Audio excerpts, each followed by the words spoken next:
Welcome to Life Choices. Today we have a fabulous guest for you. Her name is Andrea Gigline.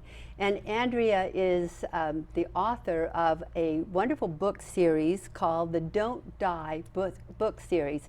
And we're going to find out a lot about those. She is also an applied positive psychologist.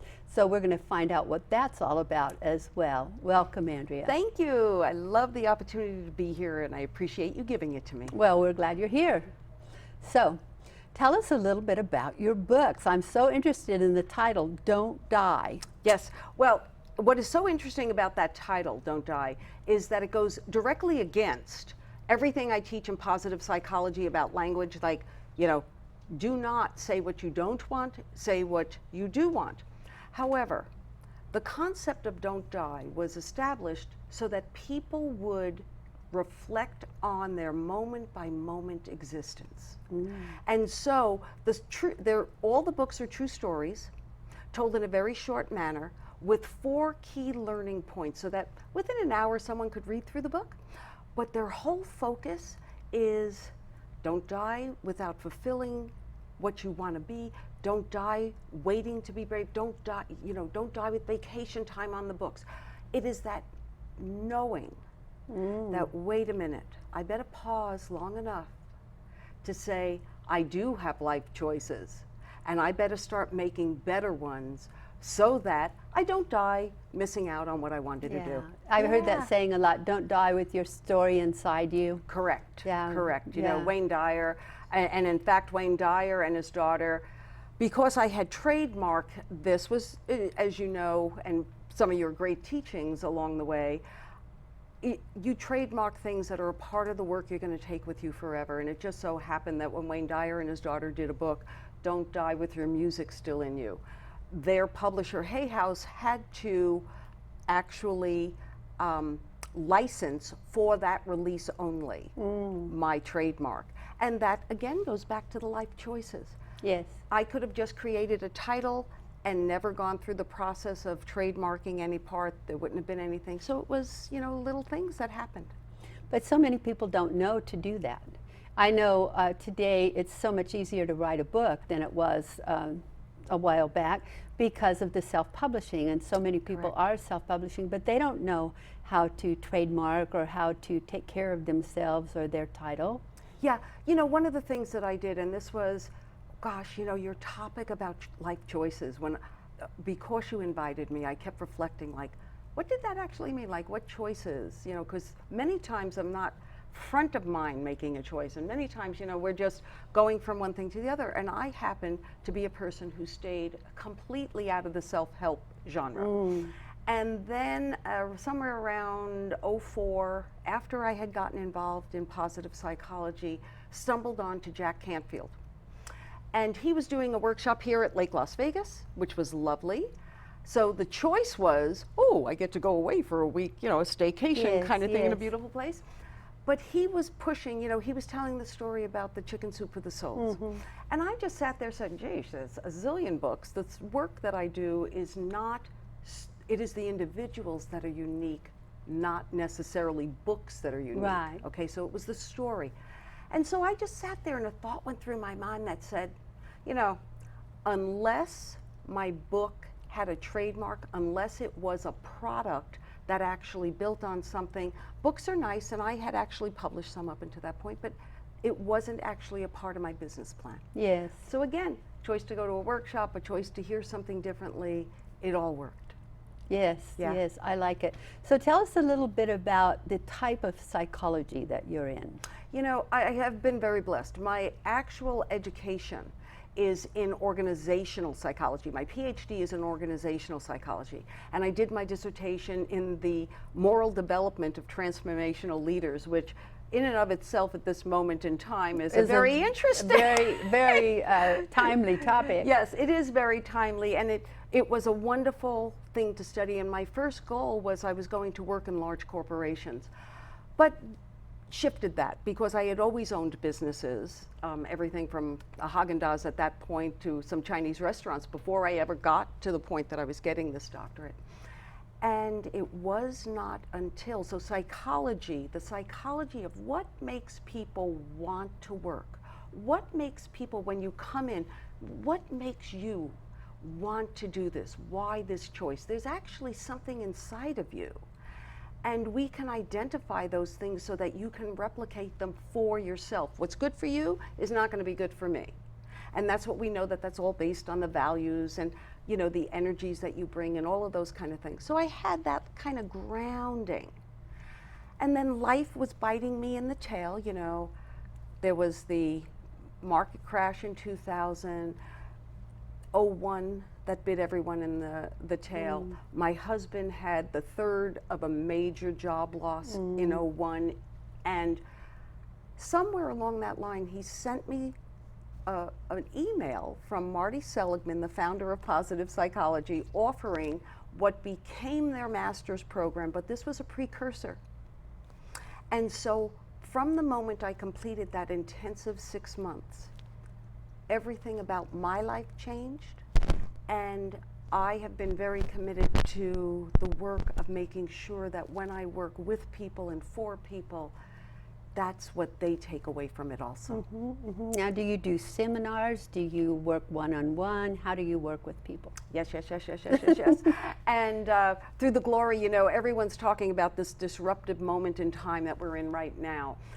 I actually have always loved working through video mechanisms and live video mechanisms. I happen to be gifted a Zoom membership by the founder, Eric.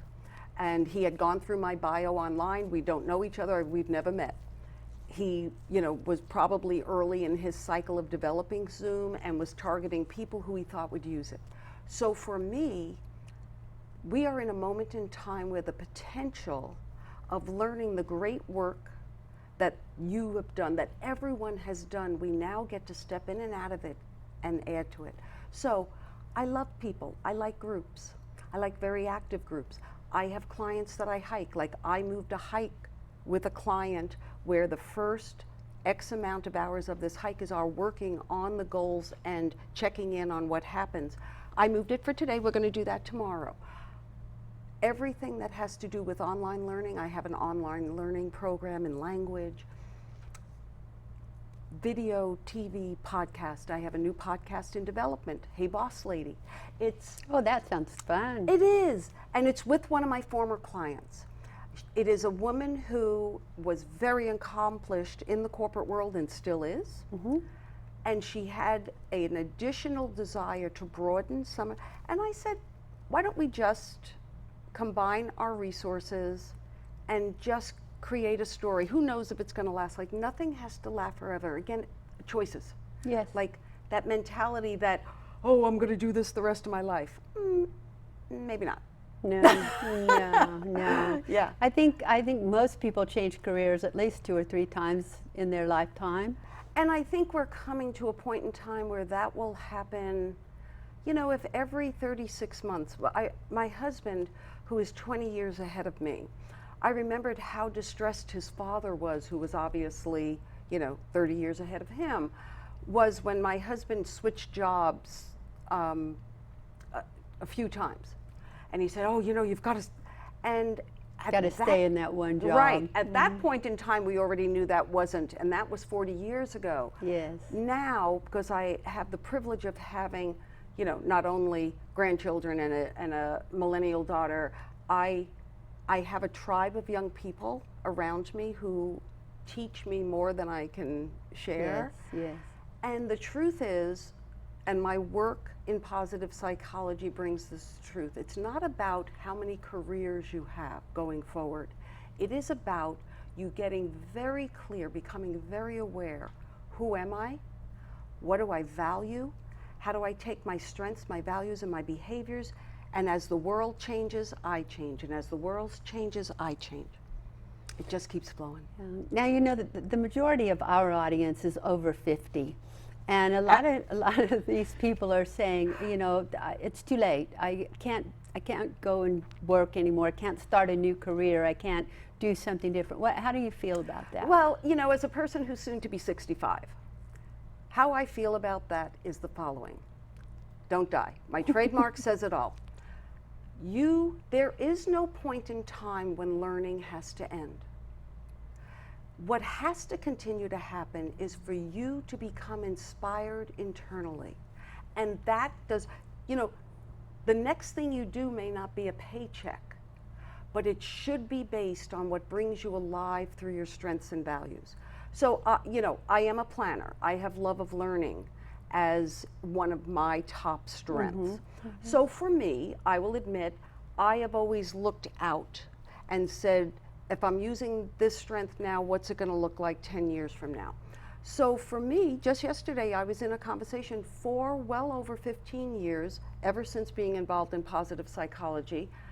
I knew that aging well, that well-being as you age, so from the 65 to 95 part of the road, you can't put lipstick on that pig. The runway gets shorter and shorter and shorter and shorter. There is no way around that.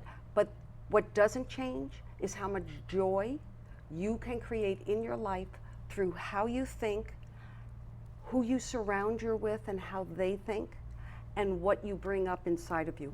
There is never a moment when we cannot create love and joy in our lives.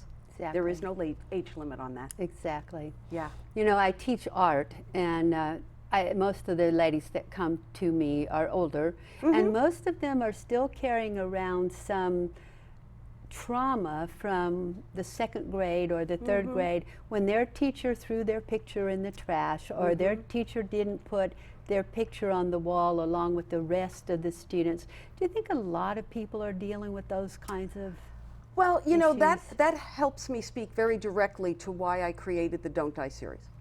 So that happens to be true. It's true of those people. It's true of me. It's true of you. It's true of all of us.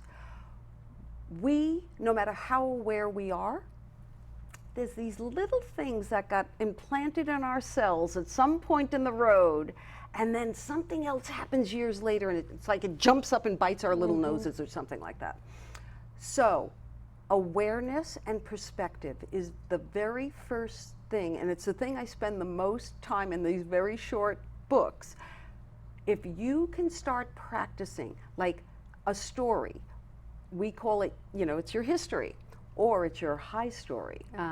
Okay. I like it. Okay, so how do you recraft? Recrafting your story is something that is very deeply ingrained in the psychology of positive psychology, and it's used throughout the self-help world. It's why writing and journal writing is so important, because I can tell you two versions of my life. Oh my gosh, I was abused, my brother was a drug addict, this thing happened, my husband got fired, we lost businesses, my children got cancer. I could tell you that version of my life. Or I could tell you that I have gotten the opportunity to live a life as complex as anyone who's ever been put on this earth. And no matter how traumatized I have been committed to resolving that story and making it work for me as best I can. Same story, Different choice. different choice. Yeah. Yeah. Yeah, different choices. Yes. And yet, why would someone get stuck in the first version? There are a lot of people who are stuck in that. They relive all that trauma and they tell it to everybody they know. Why are they stuck there? Okay, so in my work, I am not the nicest applied positive psychologist to work for. You're not. I am not the nicest positive psychologist. By the time, both in price, and I have created my pricing structure so that it is painful for you if you don't do the homework. I cannot make you better. I cannot make you give up that story, no matter how many times you tell it, and no matter how many times I say, did that version of it create pain in your heart, or did it help you resolve the problem? There is no amount of time that I can say that to you that you're really going to do anything different. So here's the deal. Part of the process is I don't care why. I could not care less what happened to you. Now, we know that's not true. What I am saying to you is, I don't care about why, but I do care about you moving past the why into what you are possible of becoming. To your purpose, it's all about choice. And when you work with me, you better be ready to make that choice. Because otherwise it's going to cost you a lot of money. You're going to make me the enemy. That's okay. I've got skin thicker than I don't know what, because I care about you more than you might care about you. Oh, I believe that. Yeah. When I see people that I know that are reliving their past traumas year after year after year, I know they don't care about themselves. They don't feel worthy to care about themselves. And I try to teach them or help them to realize the good traits that they have. But there are some people that they are just so hung on to that story. Well, and I'll give you a few different resources. The one that stuck in my mind, you know, everything about my own development has a point in time, an anchor, where someone said something, did something, something happened, where I finally was ready to do it differently. That's just not my gig. It's everyone's gig. So mine happened to be Wayne Dyer giving the analogy about a snake. That a snake bites you, but it is you who allows the venom to go through your body. So someone may do something totally beyond human comprehension. It was that evil to you. However, in your retelling of that story, you're the one who's creating the trauma. That does not mean that you must not offload to trusted, trained people the original version of that story so that that agony can get out of your body. But what you have to discipline yourself to, there's a book called Forgive for Good, where they suggest you have a committee of 5, and I love the number 5, so it works for me. You have 5 people who, when something traumatic happens in your life, you go to them and you tell them the worst part of it. You don't edit anything. After that 5th telling, and that can happen in a week, in a day, it could take a year because the thing is so horrible. Right. What you do is make a personal choice for yourself that unless I go back to those 5 people, I have to begin to re-edit, such as, you know, I'm approaching the 1st anniversary of the greatest loss I've ever encountered in my life. I am nowhere over it, but I am working on it. That could be defining the 1st anniversary of you losing a child. That's one way of saying it. The other way is to relive the moment by moment distress of losing that child a year later. That's a choice. So we get to make those, having a system in place where you get to really tell the original story. That's very important. I don't want to, I'm not one of these get over it. I grew up in a household where getting over it was the mantra. Oh, yeah. And I had to get over that getting over it. Like, that is actually, and many times if you look at the people you're encountering, probably somewhere in their growing up years, they were given a system of how to deal with life. And they just haven't realized it's no longer working, that they are now the adults and they get to alter the system to what works best for them. Or maybe this system never worked. You know, here's my take on that. We are all placed on this earth to experience things that we have no idea. And so I assume that in this moment in time, you're here for my good, I'm here for your good, even if you came to kill me. It's that clear to me. It is about, there is no mistakes. When someone says there are no mistakes, and then they want to tell you how horrible something is, of course this was a mistake. No. The mistake is if you don't learn from it. Don't learn the lesson. Yeah, that's the mistake. Yeah. And then, you know, you're going to probably get a chance to do it over, and hopefully you'll give it up the next time. And there are so many lessons to be learned. Wow. You know, we never stop learning. That's why there is no age. And the best we can hope for, you know, in the Gary Russo book, there is a Navajo, you know, at least the version that I was attributed to, a Navajo saying that when you came into the world, you cried and the world rejoiced. Live your life so that when you exit, the world cries and you're rejoicing. I've never heard that. How incredible. Isn't it, it's really, it's one of those things, like, it was told to me to be a Native American, saying, like all things, it got passed around a million times, that what I know is whoever created it did an incredible thing, and it has warmed my heart every time I get to repeat it. Oh yes, it's really nice. Tell us again exactly. Okay, so when you were born, you cried, and the world rejoiced. Right. Live your life so that when you pass, you are rejoicing, and the world is crying. Wow, that gives me chills. It's just amazing. Now, is that in your book now? It is. It's in. It was one of the stories that one of the sayings that I had in the unsung Which book. one? The Don't Die with Your Song Unsung. Oh, I have to get that Yes, book. yes. That's going to be awesome. I want to keep that. Yes. Yes. That's really good. That can be arranged, you know. Oh, good. Now, how many books are there in this series? In this series, there are 3. And the first one was created as a prototype of what I wanted to create. I then hoped that a publisher I had a good relationship with was going to pick it up, but I had a specific idea for what this was, and their ideas and mine were not the same, so I independently published them. And then I stopped after the Brave book, because the process is the process, and the story is only what you bring to me next. So I do workshops where people come and we work on that. The real model is for young people. The real model that I developed around this was to have college-age people come together in dance festivals where they went through the 4 stages with a story that they were telling themselves up to that point. They danced it out, they wrote it out, they did it. I never got sponsors, it never quite happened, but I want you to know that that dream is not dead yet. I think there's a time and place for that, and I don't think it's too far away. Me neither. Sounds great. Yes, yes. Yeah. When I work with writers, as you know, and I help them, sometimes I just edit their books, sometimes I help them take their story and turn it into a real story or into a book. And, and when I work with writers, I find that I go through all types of insecurities with them.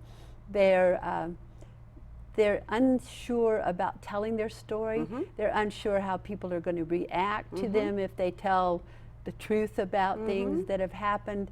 They're unsure about what to do with it, how to write it, how to publish it, how to get it out there. Did you go through those unsure feelings yourself? 100%. And in fact, to the degree that my hope for the book, for after Unsung was written, my hope was there would be a 5 years later next version where Gary and I came together again, told what the journey had been like. And I could not get him, as we went into 2015, I just could not get him to focus on doing that. And finally, my editor, because I have always hired a professional staff like yourself to work with me on this. And somewhere along the line, someone said, why don't you just write your own story? And I, oh, no, not doing that. But that is exactly what happened. Because my work has always been so focused on you, or in the yous that I work with, my story just naturally comes out. Like when you want to tell me how hard something is, I have to like hold it back like, darling, do you really think that I have not gone through crap? That's because I smile? I know. I know. Isn't it hard to keep your mouth shut and not say, I've had worse happen than that? Exactly. And there is a wonderful line that came out of the show Friends, or no, it was the second iteration of the show when 2 of the people went off and did a spin-off. And one of them said, you know, could you dial down the happy? And that is a very respectful statement. I do dial down the happy when I am with people, because it can be incredibly annoying when you're viewing me, you're in the midst of a trauma, but you're viewing me as past or never having experience, because that is a very human trait. When we're in our state of agony, we do not believe that anyone can understand. We are terminally unique in that moment, in our minds. And you have to let people be terminally unique for a moment. It's just how many moments they stay there that becomes either where they stay or where they evolve out of. But I do have to be highly respectful that, you know, sometimes someone's just not ready for me to be in a good mood. Ask my husband. That's true.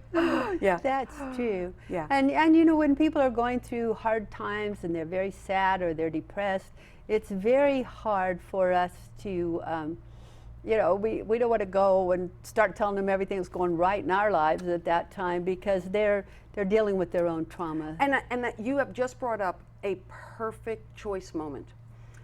So we think when we encounter a loved one, friend, family, you're in the community, a stranger, I don't care who it is, who's in a state of really traumatic, and we think we have to solve the problem. We think we have to contribute. That empathy is us telling our story so that they feel, they know they're not alone. No. Worst thing you can do. When someone is in a state of trauma, all they need to know, and I think where we are right now, that term, you are not alone, we are in this together, at that moment in time, that's all the person needs. And if you can remember that silence is your best friend at that moment and will warm their heart more than any words you could ever say, you know, if it's appropriate, you hold their hand and you let them say whatever they need to say. You just don't feel obligated to contribute. And that's one of the hardest lessons that I had to learn in my work and with my friends and loved ones. And it is something that would serve everyone well. Oh, yes. Yeah. Because most of us want to at least attempt to fix it for them. Correct. And we can't. Or to make you feel that you and I, you know, I had something, oh, if you think that's bad, you know, listen to me. Yeah. And where, you know, I learned this the hard way through clients where, you know, my work is in business. My work is about your well-being, using your strengths in business in order to create your well-being on an ongoing basis. But, you know, my clients all have lives outside their businesses. Exactly. So the ones that have stayed with me the most are those who have lost children. And it's happened with an infant, with a college-age person, with a son that was the CEO of a company. At that moment in time, the number of relationships that get fractured in their world is untold, because people want to console the person. Yes. No. Please just let that person say everything, that, especially if the teenager had not been a great teenager, and then the teenager dies, and then everyone wants to say, but you know, you never knew what was going to happen to him because he was always this way. No, no, no, no. Hush your mouth, hold their hand. There'll be a time to empathize later. Oh, yes, definitely. Yes. Mm-hmm. Such good advice. Thank you. You know, we're at the end of our time, but I really want to thank you for being here. I mean, you're amazing. Thank I you. could listen to you forever. Thank you. And so thank you for being here. Please tell my audience how they can reach you, how they can get copies of your books. Okay, so like it or not, Amazon is where you can get the books. My website, servingsuccess.com. servingsuccess.com has a wealth of free material, including the first Don't Die book, Don't Die with Vacation Time on the books. It's got free audios, it's got meditation tapes, writing, reading, short tapes for you to be able, videos for you to be able to, see, I'm aging myself, for you to be able to just get those habits started. And then of course on YouTube with my name. Oh, great. Yes. Okay, because I know that everyone is going to want to go there.